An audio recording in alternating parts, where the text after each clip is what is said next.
അസ്സലാമു അലൈക്കും വറഹ്മത്തുള്ളാഹി വബറകാതുഹു.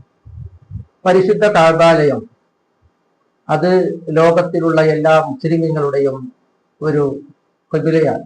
എല്ലാവരും മുന്നിട്ട് നിസ്കരിക്കുന്നത് അവർക്കുള്ള ഇബാദത്തുകളിൽ, അവർക്കുള്ള എല്ലാ ദിവസങ്ങളിലും അവർ കൂടുതൽ മുന്നിട്ട് നിൽക്കുന്നത് കഅബയിലേക്കാണ്.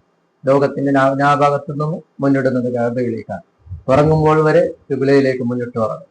ഒരാൾ മരിച്ചു കഴിഞ്ഞാൽ അയാളെ ഖിബ്ലയിലേക്ക് മുന്നിട്ടിട്ട്, അതുപോലെ തന്നെ ഖബറിലടക്കുമ്പോൾ ഖബറിന്റെ ഉള്ളിൽ ഖിബ്ലയിലേക്ക് മുന്നിടിച്ച് അവരെ മറമാടണം എന്നുള്ളത്. അങ്ങനെയുള്ള പരിശുദ്ധമായ കഅബ എല്ലാവരും അതിനെ ആഗ്രഹിച്ചു പോകുന്നു. ഹജ്ജ്, ഉംറ, തവാഫ് എല്ലാം ഉദ്ദേശിച്ചുകൊണ്ട് നമുക്കും അല്ലാഹു തൗഫീഖ് ചെയ്യുമാറാകട്ടെ. അപ്പോൾ അതിന്റെ അടുക്കൽ കഅബാലയം എന്ന് പറയുമ്പോൾ ഖലീലുല്ലാഹി ഇബ്രാഹിം നബി അലൈഹിസ്സലാമിനെ നമുക്ക് ഓർമ്മ വരും. കഅബാലയത്തിന്റെ തൊട്ടടുത്ത് ഒരു ഇബ്രാഹിം മഖാം എന്ന് പറഞ്ഞിട്ട് ഒരു സ്ഥലമുണ്ട്. അതെന്താണ്? ഖലീലുല്ലാഹി ഇബ്രാഹിം നബി അലൈഹി സ്വലാമിന്റെ മഖ്ബറയല്ല അത്, മറിച്ച് അതിന്റെ ഉള്ളിൽ ഒരു പെട്ടിന്റെ ഉള്ളിൽ ഉള്ളത് ഖലീലുല്ലാഹി ഇബ്രാഹിം നബി അലൈഹി സ്വലാം കഅബ നിർമ്മിക്കുമ്പോൾ നിന്നതായ ഒരു കല്ലാണ്. ആ കല്ലിൽ ഇബ്രാഹിം നബി അലൈഹി സ്വലാമിന്റെ കാൽഭാഗത്തിന്റെ പതിപ്പ് അതിലും ഇന്നും കാണാം. അതാണ് അതിന്റെ ഉള്ളിലുള്ളത്. ആ കല്ലിയുടെ പ്രത്യേകത എന്താണ്?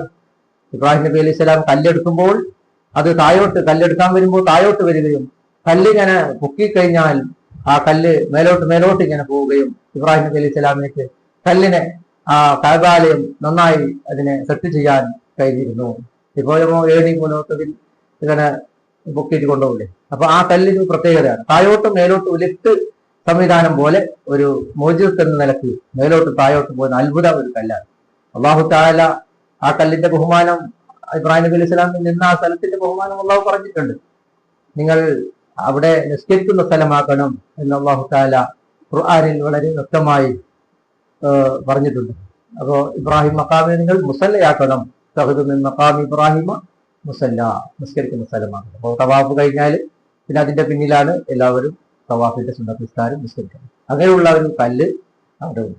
ആ കല്ലിന്റെ പ്രത്യേകത വേറൊന്നുണ്ട്. ആ കല്ലിന്റെ അടുക്കൽ, ആ ഇബ്രാഹിം മഖാമിന്റെ അടുക്കൽ പ്രാർത്ഥനയ്ക്ക് ഉത്തരവുള്ള ഒരു സ്ഥലമാണ്. 15ഓളം സ്ഥലങ്ങൾ ഞാൻ കഴിഞ്ഞൊരു വീഡിയോയിൽ പറഞ്ഞിട്ടുണ്ടായിരുന്നു. അതിൽപ്പെട്ട ഒരു സ്ഥലമാണ്, ആ 15ൽപ്പെട്ട ഒരു സ്ഥലമാണ് ഇബ്രാഹിം മഖാമിന്റെ അടുക്കലുള്ള പ്രാർത്ഥന.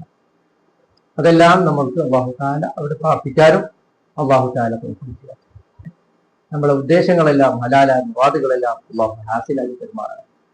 ഇനി വരുന്ന വർഷങ്ങളിൽ നമുക്കും ഹജ്ജും ഉംറയും റൗള സിയാറത്ത് നബി സല്ലല്ലാഹു അലൈഹി വസല്ലം തങ്ങളെ സിയാറത്ത് ചെയ്യാൻ നമുക്ക് അല്ലാഹു തആല ഭാഗ്യം നൽകട്ടെ. അസ്സലാമു അലൈക്കും വറഹ്മത്തുള്ളാഹി വബറകാതുഹു.